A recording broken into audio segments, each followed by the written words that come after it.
आप देख रहे हैं लाइव न्यूज इंडिया। यदि अभी तक आपने चैनल को सब्सक्राइब नहीं किया है तो खबरों से अपडेट रहने के लिए कृपया सब्सक्राइब करें।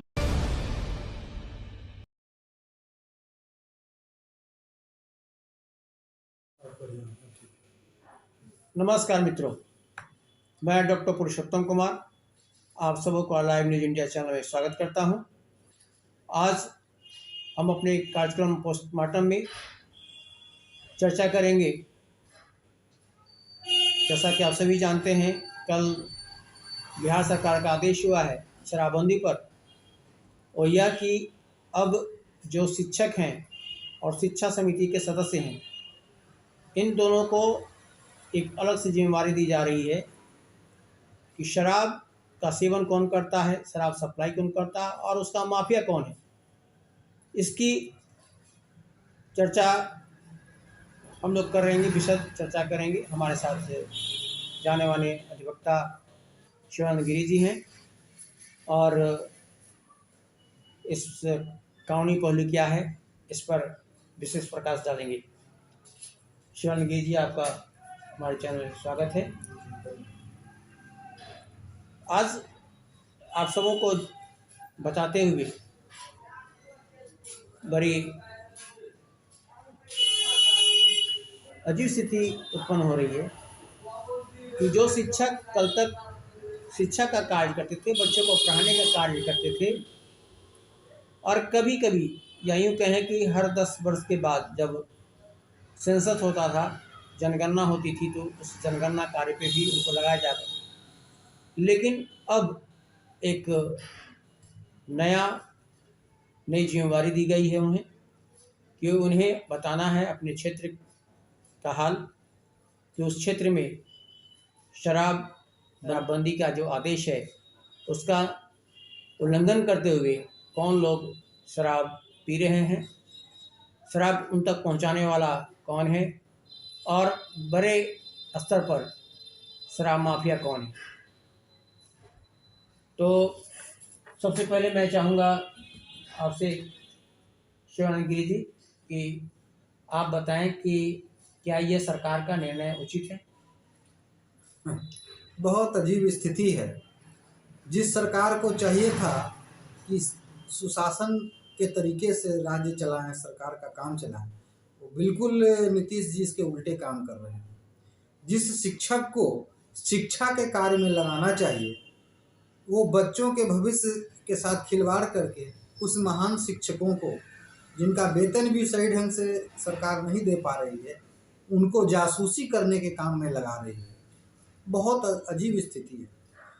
इससे बेहतर होता है कि सरकार जनप्रतिनिधि को लगाते हैं, जैसे सरपंच, मुखिया, वार्ड काउंसलर, विधायक, मंत्री, उन लोग को जवाबदेही दी जाती है कि वो अपने क्षेत्र में जाकर देखें और ये जासूसी करके बताएं कि कौन लोग शराब पीने, शराब को बेचने या व्यवसाय, किसी भी प्रकार के इस संबंध में व्यवसाय में संलिप्त है, तो ज़्यादा अच्छा होता है।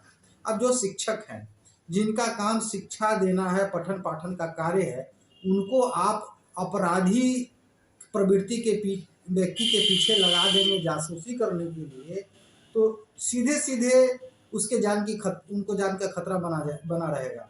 जो काम पुलिस का है, जिसके पास फोर्स है, पावर है, वो पावर आप तो शिक्षक को तो नहीं दे रहे हैं। शिक्षक को पावर दे रहे हैं, उनको आर्म्स दे रहे हैं। शिक्षक को आपने उस तरीके से ट्रेनिंग दिया है, पुलिस ट्रेनिंग दिया है कि वो जासूसी करे, या जासूसी का ट्रेनिंग आपने दिया है। तो शिक्षा का काम है शिक्षा देना, बच्चों को ज्ञान देना, पढ़ाना, लेकिन उसको आपने बर्बाद करके, शिक्षा व्यवस्था को बर्बाद करके आपने केवल जासूसी करने का काम में लगा दिया। सबसे बड़ी बात शिवानंद जी ये है कि विगत 3 वर्षों से कोरोना के कारण हमारी शिक्षा व्यवस्था पूरी तरह चरमरा गई, या यूँ कहें कि पूरी की पूरी सारी व्यवस्थाएं चरमरा गई हैं।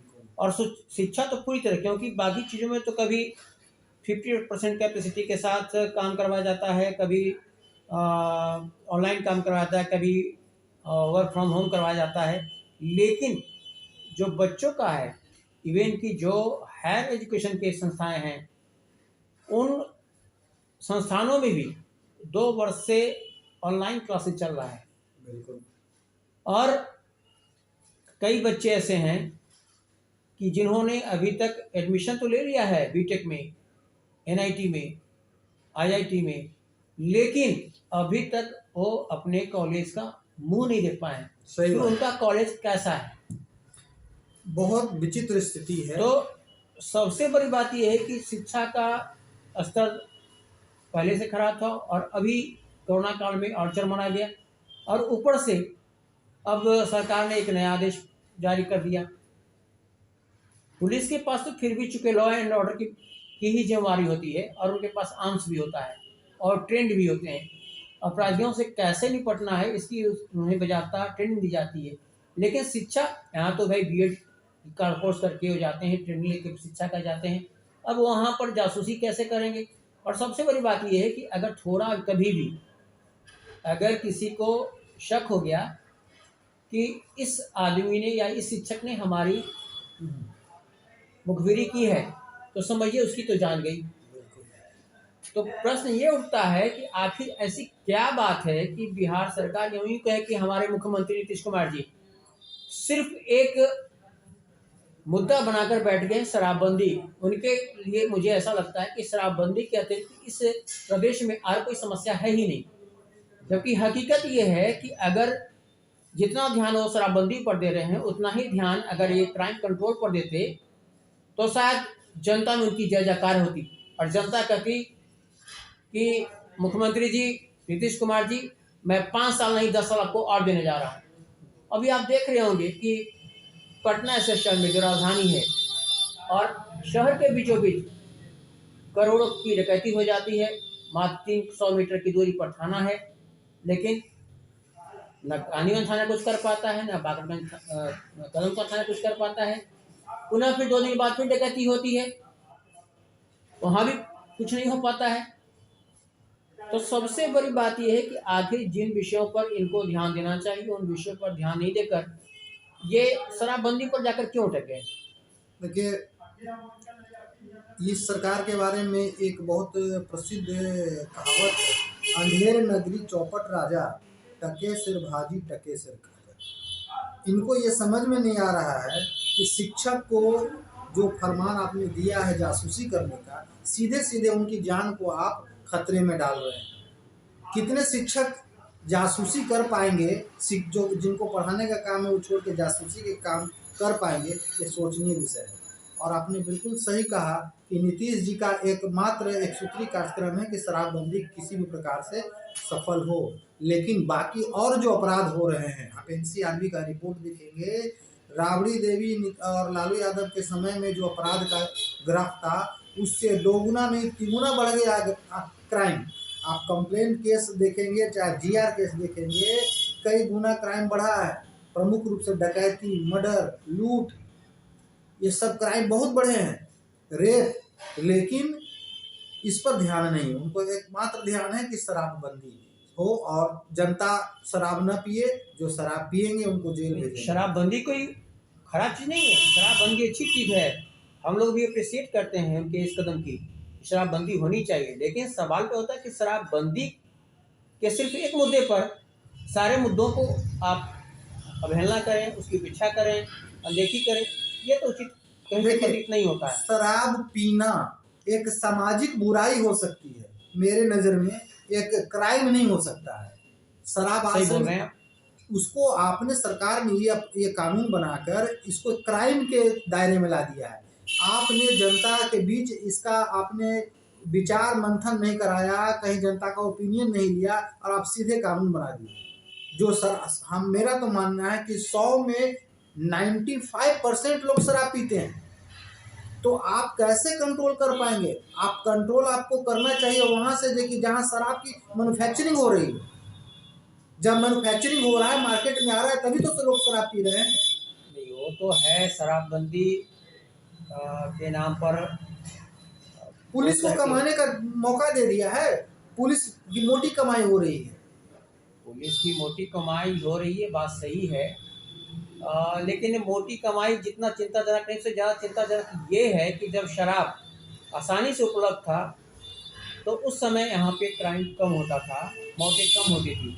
लेकिन जब से ये शराबबंदी हुई है, चोरी छुपे शराब पीने के चक्कर में लोग जहरीली शराब पी लेते हैं और उनकी मौत होती है। बिल्कुल सही बोल रहे हैं। अभी गृह जिला, नीतीश जी के गृह जिला में बिहार शरीफ सोसराय में जहरीला शराब पीने से कई लोग मर गए। क्या तो उनको क्या जिम्मेवारी नहीं लेना चाहिए नीतीश जी को? उनको त्याग पत्र दे देना चाहिए। ये सबसे बड़ी बात, एक बहुत मज़ेदार बात आपने कही।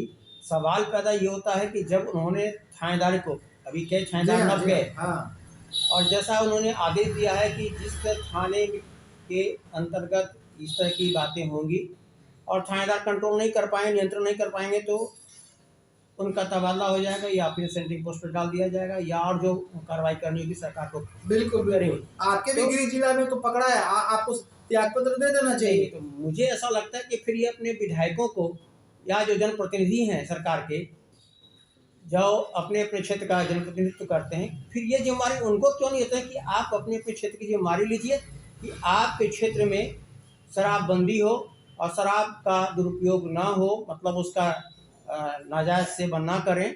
और यदि आपके क्षेत्र में ऐसा करता पाया जाता है तो फिर आपकी संस्था पर प्रश्न लगेगा या फिर आपसे शोकॉज पूछा जाएगा। बहुत अच्छा आप बात बोले हैं। और आज आपकी इस चैनल के माध्यम से मैं सरकार तक और आम जनता तक बात ये पहुंचाना चाहता हूं कि आम जनता, आप सरकार से प्रश्न पूछें कि अगर जिस क्षेत्र में शराब पाया जाता है उस क्षेत्र के मंत्री, विधायक, सांसद, वार्ड काउंसलर, सरपंच, मुखिया, उनको पद से हटाया जाए। सही बात है, ये लागू होना चाहिए। और मुझे लगता है कि इसको इसमें हाई कोर्ट भी ध्यान दे गंभीरता से। निसंदेह आप तो आप सरकार है, जो चाहेंगे वो मनमाना करेंगे। आप निरीह प्राणी, जो शिक्षक निरीह प्राणी होता है, जिसके पॉकेट में कलम रहता है, पिस्तौल गोली बम नहीं रहता, वो जाएगा जासूसी करने के लिए, क्रिमिनल के पीछे लगेगा। नहीं, सबसे बड़ी बात है कि उसकी हत्या हो जाएगी तो कौन जिम्मेवारी लेगा? शिक्षक तो राष्ट्र निर्माता होते हैं ना। लेकिन शिक्षक को आप देते कि गांव गांव घर घर जाके आप ये प्रचार करें, लोगों को समझाएं, बच्चों को समझाएं कि पिताजी को समझाओ या उनके गार्जियन, बच्चे के गार्जियन को समझाएं कि शराब पीना बुरी बात है, शराब न पिए। ये शिक्षा दे सकते हैं। और कोई भी कानून लाठी डंडे के जोर से नहीं लागू कराया जा सकता है, ये आप बात मान लीजिए। यही नीतीश सरकार निरंकुशता से लाठी डंडे के जोर से शराबबंदी लागू कराना चाह रही है। मैं न्यायालय में, कोर्ट में हूँ, मैं वकालत करता हूँ, मैं देखता हूँ हजारों की संख्या में लोग पकड़ा के शराब पी के आते हैं और जेल भरा हुआ। जाके देखिए, जरा जेल घूम के देखिए। सही बात बोल रहे हैं, सही बात। कितने लोग केवल शराब पीने के नाम पर क्रिमिनल अपराधी बन गए, उनका आपराधिक इतिहास हो गया। कल होकर कहीं कुछ नौकरी वगैरह में जाना होगा, अप्लाई करना होगा, तो उनको देना पड़ेगा कि मेरे ऊपर इतना केस चल रहा है। सही बात। तो मित्रों, आपने देखा कि हम दोनों ने अपनी अपनी राय रखी और अपने इस कार्यक्रम पोस्टमार्टम के तहत आपसे मैंने रूबरू बातें की। जो हमारे दिमाग में बात आई सरकार के आदेश के खिलाफ, मैंने अपने आप के समक्ष बात रखी। अगर आपको हमारा यह कार्यक्रम अच्छा लगता है, हमारी बातें आपको तर्कसंगत लगती है, तो आप निसंदेह हमारे चैनल को सब्सक्राइब करें, लाइक करें, शेयर करें और साथ ही अपनी प्रतिक्रिया दें हमारे कमेंट बॉक्स में आकर। इसके अतिरिक्त अगर आपके आसपास कोई समस्या है या कि वो सरकारी डिपार्टमेंट की बात हो या समाज की बात हो, तो निसंदेह हमें सूचित करें। हम उस मुद्दे को उठाएंगे और सरकार तक पहुंचाकर उस समस्या का समाधान करने की कोशिश करेंगे। नमस्कार, जय हिंद। जय।